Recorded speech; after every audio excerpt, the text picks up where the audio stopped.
Welcome to all of you. For this Living the Gita session, we have reached the 18th chapter and we examined the last time briefly the introductions and few shlokas from the 18th chapter. Do you remember something about it? Do you remember anything from it? Yes, Maharaj. Arjuna was asking the purpose of renunciation. Yes. Very good. What else? Thank you. What else?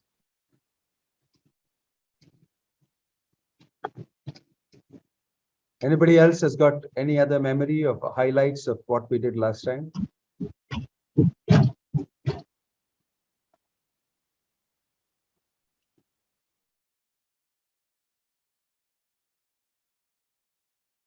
Hello? I know you put your videos off. It's going to be even more difficult if you don't speak also. I encourage all of you to please put your videos on. Otherwise, I would also shut off my video and then try to run this program only on the basis of shadow speaking. We can all be under shadows.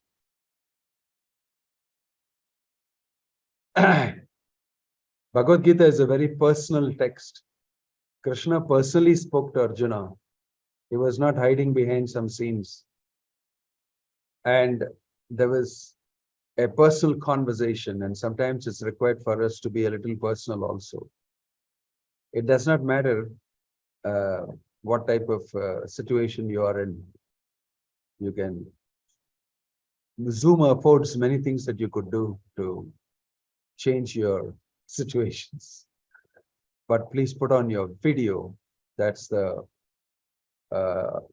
most important thing that you could do for encouraging the facilitators. Right. So coming back to what we discussed last time, does anybody remember anything more? Satyendra Hirandesai said something. Does anybody else remember anything else? Renunciation in 3 modes. Yes, very good. Yes. What else? Renunciation in 3 modes. Yes. So finally, it sort of concluded that renunciation in the mode of goodness is like the best thing. And then there's another interesting conclusion.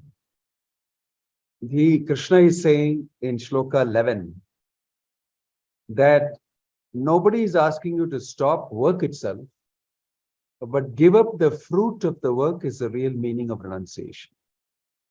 It's a very important point for us to note. Sometimes people find things going difficult. They want to immediately go take sannyasa and run away. As soon as their horoscope changes, they'll give up sannyasa also and come back. So that's not the meaning of renunciation. Because times are difficult, you don't renounce. It's actually you should renounce the fruit of your work. In 11th shloka, nahi deha brita shakyam tyaktum karmani asheshatah yastu karma phalatyagi satyagiti abhidhiyate. It is indeed impossible for an embodied being to give up all activities. This is a statement from Bhagavad Gita. It's not possible to give up activities. But he who renounces the fruits of action is called one who has truly renounced.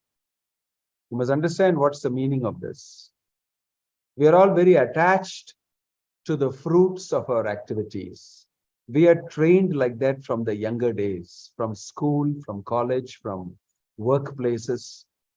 We are heavily invested in my action, my work, and the credit I get in the name of good, accreditation or good accolades and good feedback. Then I get profits like money, name, fame, position in society. All these things are very important. I am not going to do something that doesn't give me money, doesn't give me position, doesn't give me recognition, encouragement, all that. I am not going to do any work in that situation. So it's very important for us to understand and know what is the real meaning of renunciation. The real meaning of renunciation is giving up the fruit of work itself. That's really difficult to do. That's really difficult to do. It's easier for us to give up the work itself. If I'm not going to get the fruit, why should I do the work at all? Let's give up the work also and say I'm renounced. That means you're afflicted by a fruitive tendency. Fruitive tendency means I want a fruit from my action, then only I'll do that action. From not getting a fruit, I don't do that action. But in life, this type of attitude gets us into a lot of problems. Like I told you, our educational system, our whole economy, our ecosystem is all based on work for fruit only. And it has permeated our life so much that has come inside us and within our own relationships, within our families, within our family members, between a husband and wife, between children and parents. In all these places, this fruitive tendency has crept inside. It's very dangerous. It spoils relationships, everything. But wherever there is this renunciation feeling, like a mother may do many things for the child, but she's definitely not expecting anything in return because of her affection for the child. That is one type of material renunciation you can see. Based on affection for the child, she is willing to go through all austerities, penances, difficulties, everything, as long as my child is happy, is getting some facility. He can peacefully sleep, he can eat, he can do the things that he wants to do. I'm very happy to see him peacefully situated. That's my happiness. That is one material world renunciation that you can see. I'm willing to work for him. I'm not asking anything from him or her. That is type of, but that renunciation or so-called this thing is happening because of affection and love. But we don't have affection and love for everything in this world, and that is diminishing very fast because of a very mechanical way of living. Personality, personal relationships, all these are under attack in Kali Yuga. And the lesser it becomes, the more mechanical relationships become. The more you will do dutifully because you're getting something out of it. If I'm not getting a salary, I'm not going to work for the company. If I'm not getting something, I'm not going to do any civil work like keeping the street clean, keeping the roads clean, keeping the garbage dump clean. That's not my business. I go and dump it even outside the garbage dump. I don't care. That's not this thing. I'm not going to, civic sense is so low, especially in India. People talk about it a lot, right? So you see, it's very difficult to get people to do something for which they're not getting a fruit. That foundational attitude is being spoken about. So Krishna is saying, you must actually give up the fruit. That is the crux of the matter. Sometimes people are giving up the work itself. And that's exactly what Arjuna wants to do. He wants to leave the battlefield. He wants to actually not fight this war. So Krishna is saying, why don't you do as a matter of duty? Because you're a soldier, you're a kshatriya. As a matter of duty, it's your duty to protect the people.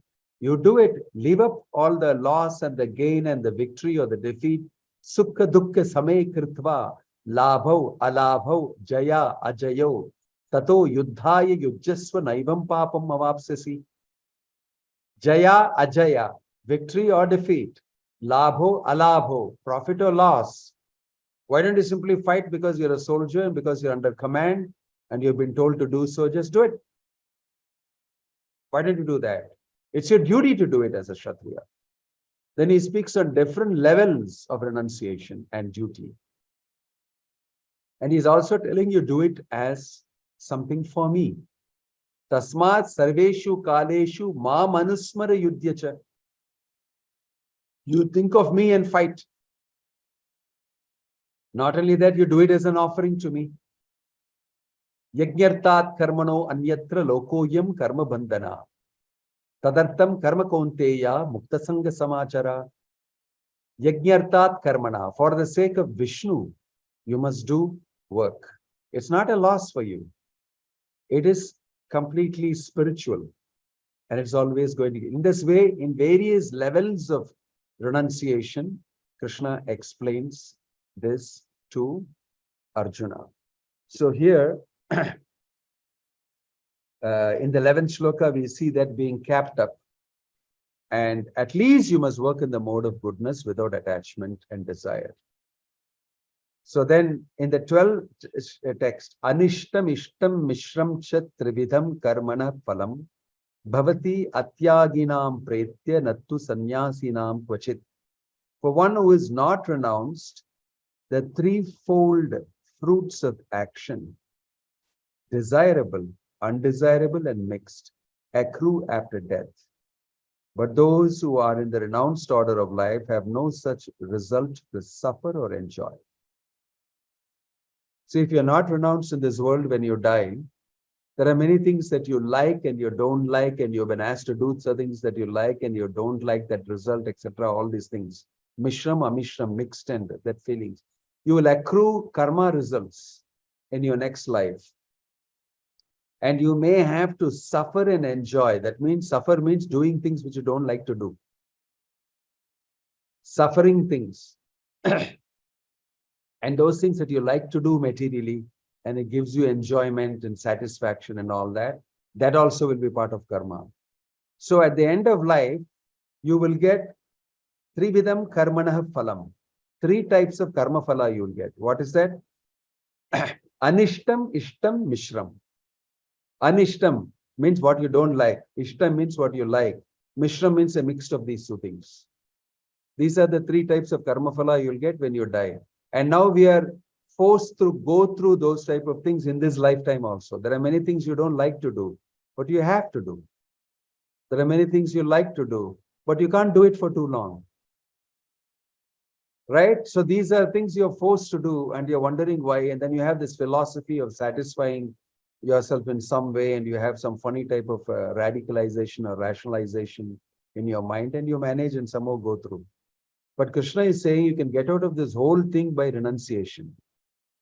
If you become detached, then you can renounce. Right? So in this way, a person in Krishna consciousness acting in knowledge of his relationship with Krishna is always liberated. Therefore, he does not have to enjoy or suffer the results of his acts after death. I'm reading the purport for text 12. Text 13. Panchaitani mahabaho karanani nibodhame sankhe kritante proktani siddhaye sarva karmanam. Sundar, can you read the translation for text 13? O mighty armed Arjuna, according to Vedanta, there are 5 causes of accomplishment of all action. Now learn of these from me. Hare Krishna Maharaj. Yes, thank you. Now, Krishna is describing something very technical. You know, work-life balance, now you talk about, people talk about a lot. There's cutting that down to nuts and bolts, Krishna discusses it here. He's saying here, 5 causes for the accomplishment of all action. Learn of this for me. Any work, we're talking about management and everything. You can learn it from Bhagavad Gita. This is the crux of it. Any work you do consists of 5 factors. And what are they? Adhishtanam tata karta karanam cha pratak vidham vividhas cha pratak cheshta daivam chaivatra panchamam. What are those 5 factors? Please read that Shanmuga Priya translation for text 14. Hare Krishna. The place of action, the body, the performer, the various senses, the many different kinds of endeavor, and ultimately the supreme soul, super soul. These are the 5 factors of action. Hare Krishna. Yes, thank you. What are they? The place of action, that is, the action is happening, soul is doing it within the kshetra, that is the body. That is the performer, which is the soul. The various senses that you employ for it, your working senses, your knowledge acquiring senses, and all that, 10 senses. There are many different kinds of endeavors, strategies, and all that combinations you have. And ultimately, there is the super soul, the Paramatma. These are 5 factors of action. This is wonderful analysis. You can see the 5th factor is Krishna. It will not happen even if the other 4 factors are true. The 5th factor has to go through. No action, according to Krishna, will take place successfully if it is not sanctioned by the super soul, Paramatma. Even if the bank robber wants to have a haste and steal the bank with 5 of his people, it is sanctioned by Paramatma. That's why it's happening. Otherwise, it will not happen. It's a fact. If the bombs shot by Russia, all the missiles and everything, they have to land in Ukraine and they have to successfully, detonate and, kill so many people. It has to be sanctioned by the 5th factor. Then only it will happen. Now, this is what is very difficult for people to understand. That's what is very difficult for people to understand. Why? Because they think that God should not do this. But the problem is you can never do anything on your own. The fact that you think you are the doer is also very wrong. If whatever you are doing, unless it is helped and sanctioned and completely directed by the Lord, it is not possible for you to do also. But the whole idea of being in the material world is to try to do something on your own and take credit for that and own it, possess it, enjoy it. Right? So, Krishna is telling here, no, it's not happening because of you. You are only one of the factors. So you see, Vividhascha pratak cheshta daivam chaivatra panchamam. A technical explanation for this is very interesting for us to learn that. I will show you very briefly. Maybe you have seen this if you have earlier. Can you see my screen? Yes, Yes, Maharaj. The chapter started with Nitya Karma, Kamya Karmas and all that, renouncing the fruits. And here is the 5th factor. Can you see my screen, 5th factor? No, it shows sannyasa and tyaga. Oh, sorry. So it's constantly got this problem. Now, can you see? The 5th factor, yes. Yeah. So let me make this big. How do I do that? Can you see it big enough? I don't want to put it on the full slide mode. Right. The 5th factor, which you can see. Can you see it now bigger? Yes, Maharaj. Yeah. So the place, the doer, the endeavor, the senses, and the Paramatma. Okay. These are 5 factors. Now, if you go next, Krishna will explain to you each one of these things will be acting under the 3 modes. So you can see the permutations and combinations. Let's read the purport first to the text 14. It's very interesting. Then we can go to the shloka. Purport. Can I ask somebody to read it? Jaya, Nair, would you like to read the purport to text 14? Sure. The word adhisthanam refers to the body. The soul within the body is acting to bring about the results of activity and is therefore known as karta, the doer. Then the soul is knower and the doer is stated in the Shruti. Isahit Strasta. It is also confirmed in the Vedanta Sutra by the verses Yu ata eva. No Ata Eva and Karta Sastrartha vat vat. Shastrartha. The instruments of action are the senses, and by the senses, the soul acts in various ways. For each and every action, there is a different endeavor, but all one's activities depend on the will of Super Soul, who is seated within the heart as a friend. The Supreme Lord is the super cause. Under the circumstances, he who is acting in Krishna consciousness under the direction of the super soul situated within the heart is naturally not bound by any activity. Those in complete Krishna consciousness are not ultimately responsible for their actions. Everything is dependent on the supreme will, the super soul, the supreme personality of Godhead. Thank you. Okay, thank you. You see, very important for us to know. This is what Krishna is telling Arjuna. I am working through you to establish Dharma, through you and the Pandavas. Right? So you become my instrument. Nimitta matram bhavasabhya sachim. Simply become my nimitta, my instrument. Everything else I will do because I am the fifth factor. You do cheshta. You endeavor for me. You don't think separately for yourself, you're fighting this war. This is the big difference. A Krishna conscious person, for him, the place of action, the body, the performer, the various senses, the different kinds of endeavor are all completely surrendered to the Lord. Whatever Krishna wants, I will use my senses, I will use my endeavor, I'll use my intelligence, I'll use the situation to do service for the Lord only. And seva, service means you're going to ask, how do I serve you? And if the Lord says, fight this war, kill Bhishma, Dronacharya, everybody, okay, I do it.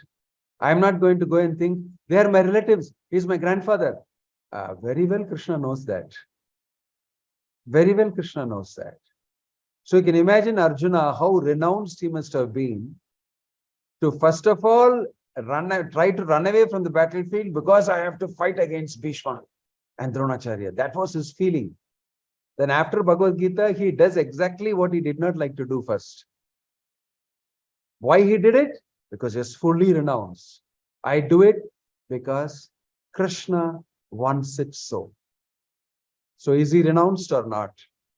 He's very renounced. You don't have to think that a renounced person should be like Bhakti Vinoda Swami, wearing saffron cloth, shaved head, wearing tilak and kantimala and all that. Any grihastha can be a renounced man.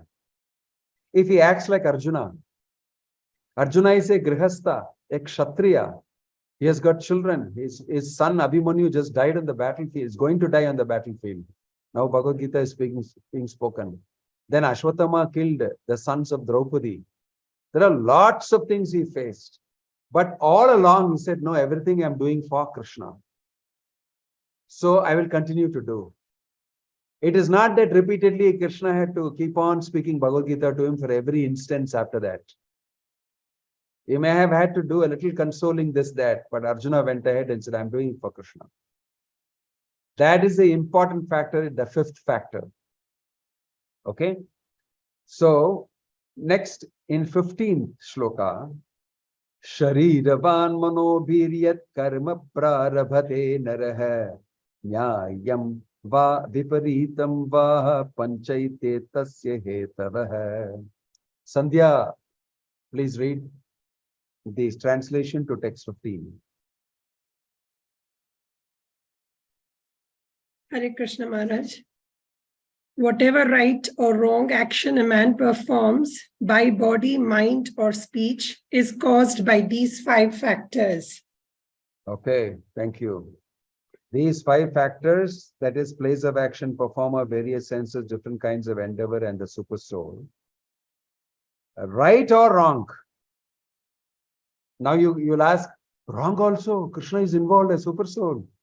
Like I told you, bank robbery has to happen. Only if Krishna sanctions it as super soul. Definitely. But as super soul in the heart, Krishna is only a sanctioner and a witnesser. He is not the deciding factor in terms of making decisions for you. You are deciding something wrong. Okay, fine. If that's what you want. as a responsible human being, if you want to choose like that, that's up to you. You'll get the necessary reaction for that. You'll get the necessary reaction for that. Although I'm making it possible for you to happen, the reaction is yours.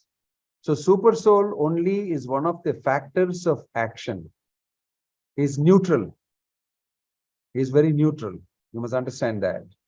But in the purport you read, but when you actually accept Krishna and you accept him as no, Krishna, karishe vachanam tava, like Arjuna said, I will listen to what you want.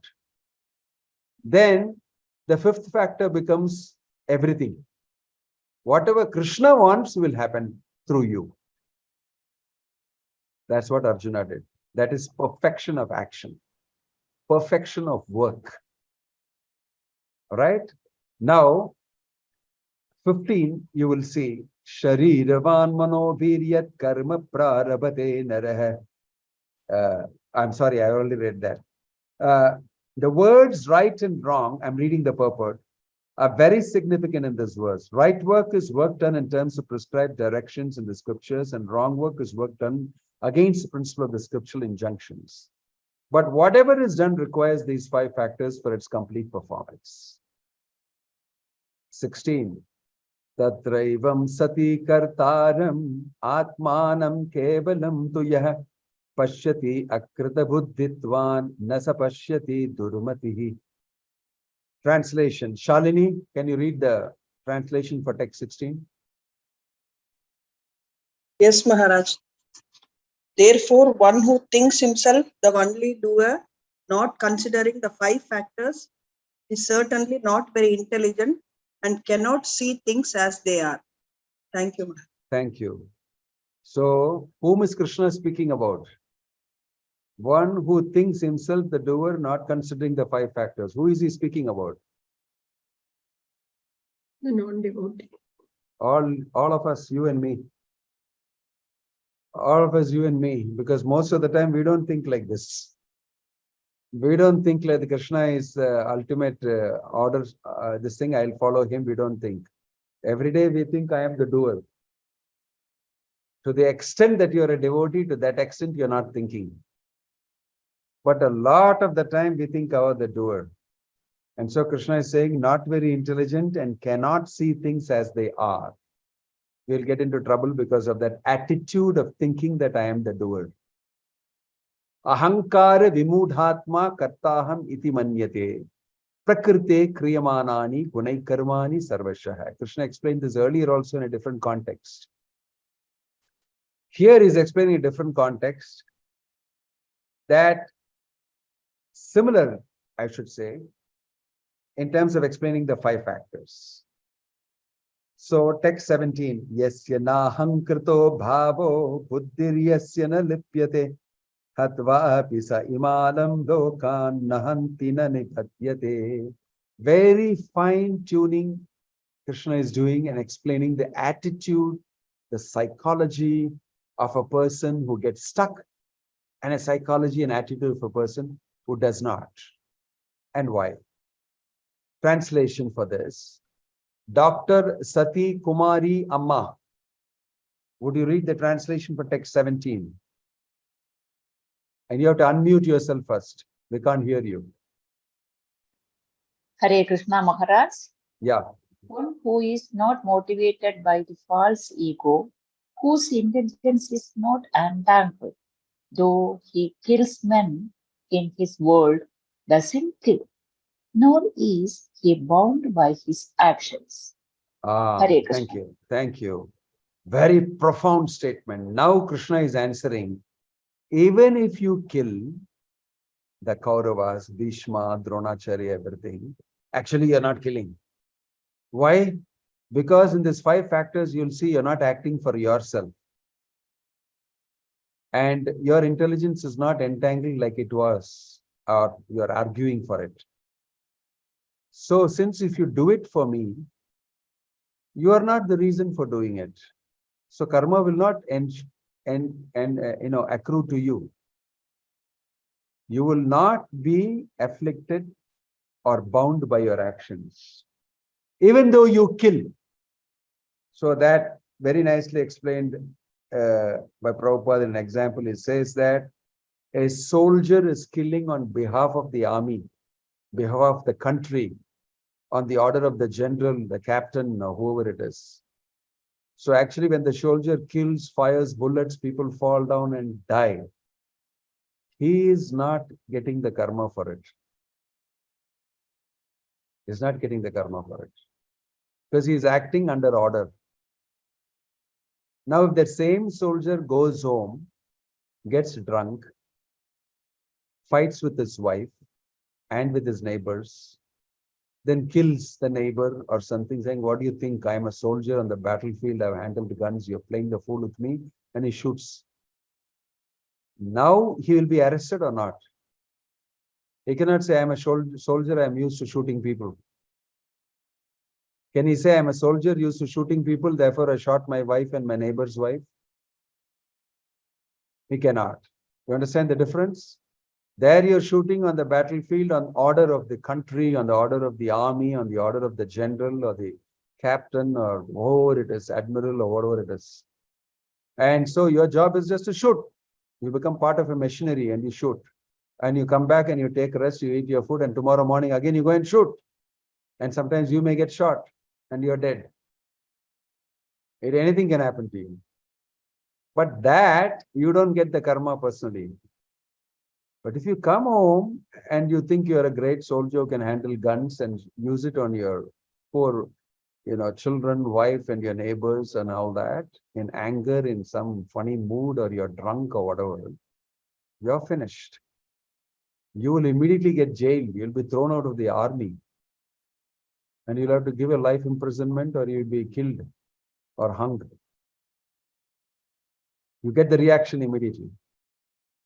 So Krishna is saying, you can go and kill without false ego. And the reactions will not bind you. So imagine this, you should know this type of action.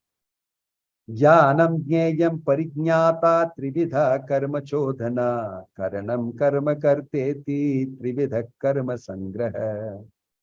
Knowledge, the object of knowledge, and the knower are the three factors that motivate action. The senses, the work, and the doer are the three constituents of action. Two things. What are the three factors that motivate action? And what are the three constituents of action? Two things are being discussed. Here, you can see it graphically if you want.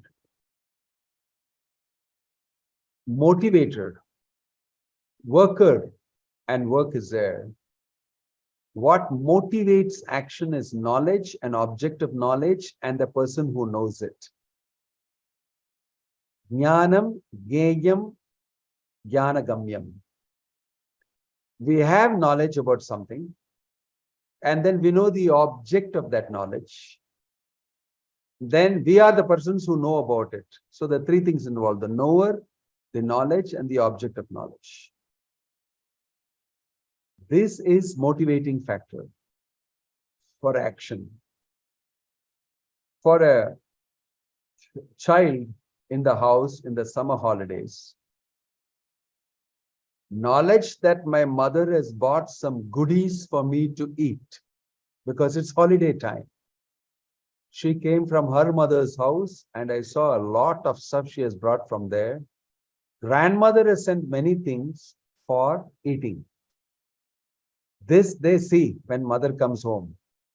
After 7 days of vacation, she went home. In the meantime, I was writing my exams and now it is holidays. Okay?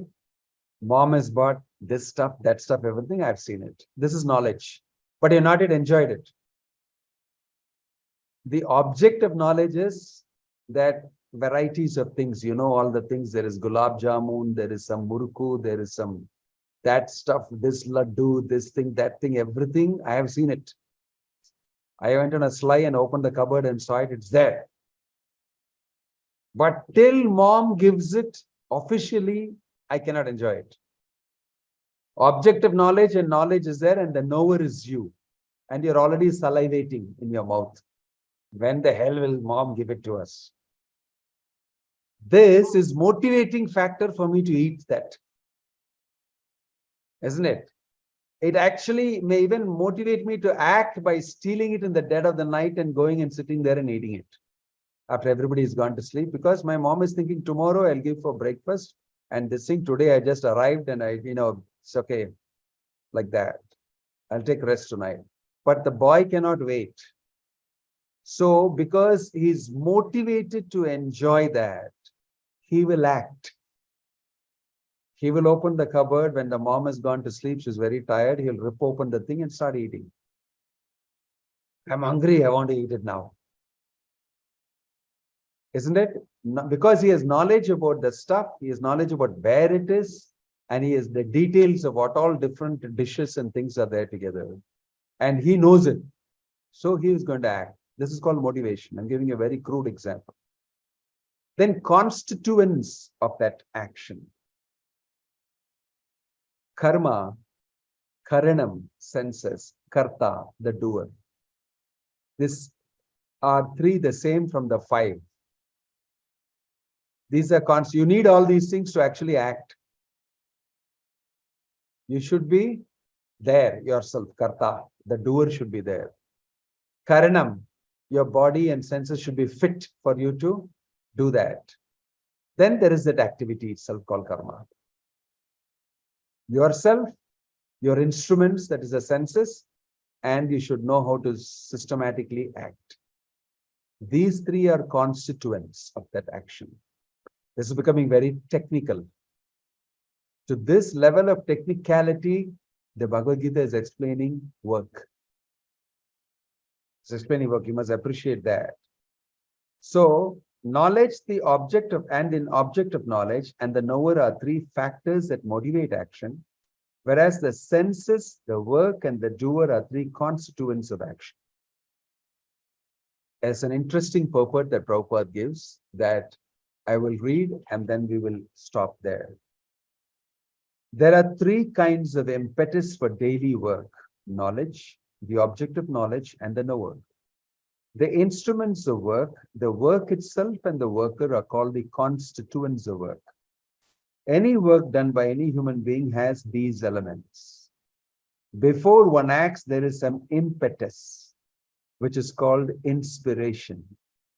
Any solution arrived at before work is actualized in a subtle form of work. Then work takes the form of action. First, one has to undergo the psychological process of thinking, feeling, and willing, and that is called impetus. The inspiration to work is the same if it comes from the scripture or from the instruction of the spiritual master. When the inspiration is there and the worker is there, then actually activity takes place by the help of the senses, including the mind, which is the center of all senses. The sum total of all the constituents of an activity are called the accumulation of work. Like, for instance, now we are all very busy building a big temple here in Coimbatore. We have 11 acres of land, and in a sprawling acreage, we are building about 1.5 lakh square feet, 150,000 square feet. The temple itself is some 60,000 square feet. The temple hall is 25,000 square feet. It's a very huge place. And this has taken about 3 years for me to conceive of it. I went around many places because I was told by my seniors, you got a nice piece of land, what did you build? And I was saying that that's a big project. I will need a lot of resources and too much of work and everything. I'm just trying to put it off a little bit. But finally, I had to do it. So before I did it, I went to various temples and got an idea of what they have, what they don't have.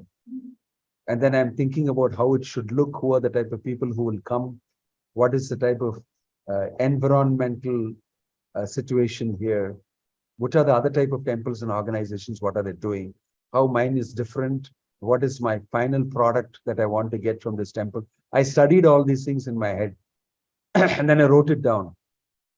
And then I went and spoke to architects after architects, and they took me to many places. And then I said, no, I want it to be like this, like this, like this. Then I consulted other devotees, and they gave ideas and plans. In this way, slowly it was built in my head. What should it look like? And how it should cater to people. This is what Prabhupada means by impetus. The psychological process of desiring to do something. So in the head, I have all these things going on. And then the architect starts thinking about it for months together. And then he lays out a plan on a drawing roughly and says, is it something like this that you were telling me? I said, yeah, you got it 60%. And then I discussed the other 40% with him like this. He said, no, that's not possible. That doesn't look architecturally good. You shouldn't do like that. Then I said, no, this is like that. Then we sit and work it out. And we evolve a whole design inside the architect's head. And he said, now I got it. Then he builds up a very good plan and he gives it in a drawing. Okay. Now we are saying, yeah, you got 90% of it. Then I say, what about this? What about this? But then we fine tune it. It took me 3 years to do it. And then the drawings were ready. It took another 1 year of corrections, this, discussions, consultation, everything. Once the drawings were ready, the activity started. We budgeted it and everything, got a contractor and everything. He started actually digging the ground, laying the foundation. And now if you see, it has come up, the full structure. Of course, we're doing the interiors and everything now. The full structure has come up. So now I'm giving this as an example of the purport that Prabhupada said. He said here, any work done by any human being has these elements. What are those? These 6 things: knowledge, object of knowledge, and the knower, and the senses, the work, and the doer. The subtle aspects of it, the formation of the idea, the planning, what Prabhupada calls here, the thinking, feeling, and willing to do it. That aspect. And then the gross aspect, the actual activity of many people working there, laborers and concreting and this and that. The action is happening, the activity is happening. This has been analyzed by Krishna in the Bhagavad Gita very technically. That's what you see here described. So, text 19 says, Jnanam karma chakarta cha tridhaiva guna bhedatah prochate guna sankhyane yata vachunuthanyapi. According to the 3 different modes of material nature, there are 3 kinds of knowledge, action, and performer of action. Now hear of them from me. Now within each of these categories, the 3 modes also will affect. There'll be a permutation, combinations of many factors according to the gunas and these basic constituents and motivations. Together, they'll have a permutation and combination of sattva, rajas, and tamas in each one of these. In the karma, in the type of knowledge, in all these things, the modes of material nature will act. Accordingly, the final product will be a permutation and combination of all these things under the 3 modes. Right? So, text 20 says, Sarva bhuteshu yenaikam bhavam avyagyam ikshate avibhaktam vibhakteshu tatyanam viddhi satvikam. Now Krishna goes to explain what type of, under knowledge category, what is sattva, rajas, and tamas knowledge. He goes ahead to explain that in great detail. So I won't go into that for today. But today you had enough to think about and analyze. We saw the 5 factors of action. Daivam Chaivatra Panchamam, the 5th factor is God, Super Soul himself. And then you have constituents of action and motivators of action. Okay? And then before that, we discussed what is really renunciation. And how Arjuna is faced with this, and actually he carried it out. In a renounced mode only, Arjuna fought. Arjuna is also a sannyasi.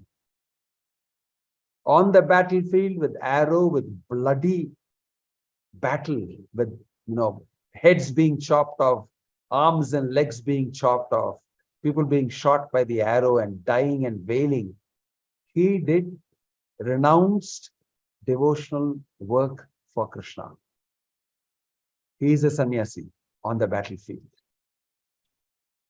So don't think you and any one of you cannot be such a sannyasi. Whether in a woman's body, a child's body, a man's body, or any of these bodies, it doesn't matter. There are famous personalities who are renounced people in any one of these situations. It doesn't matter. So Prabhupada, when he first started the movement in America, there was this devotee called Jayananda, a beautiful, wonderful personality. He was an engineer, very well qualified or something. And he joined the movement full-time, very impressed by Prabhupada. He made many people devotees. He used to work and bring the entire money and give it to Prabhupada, his whole salary. And Prabhupada printed many of the books that he wanted to print using his salary. And he had great appreciation. He said, Jayananda is a completely renounced devotee. Krishna has sent him here for me. This is in America. And this Jayananda was very attached to what Prabhupada was saying. And he was a very strict follower of what Prabhupada was saying. But he was working in the outside world. And he would come and listen to the lectures and everything and be very respectful to Prabhupada. And at the end of the time, when he got his salary, he said, I'm giving the whole salary to you. Prabhupada was moved that he is really doing what Bhagavad Gita says. And not only that, finally he gave up his job and full-time came to help Prabhupada. And he was not only collecting funds from various people and inspiring them, he built himself the whole chariot for the first Rath Yatra, himself with his own hands. So he was like a complete renounced person somewhere in America. And Prabhupada considered him to be a Paka sannyasi. Because he was not doing anything for himself. And whatever he had in his hand, he was giving. And he did not got a title as a sannyasi or anything like I have.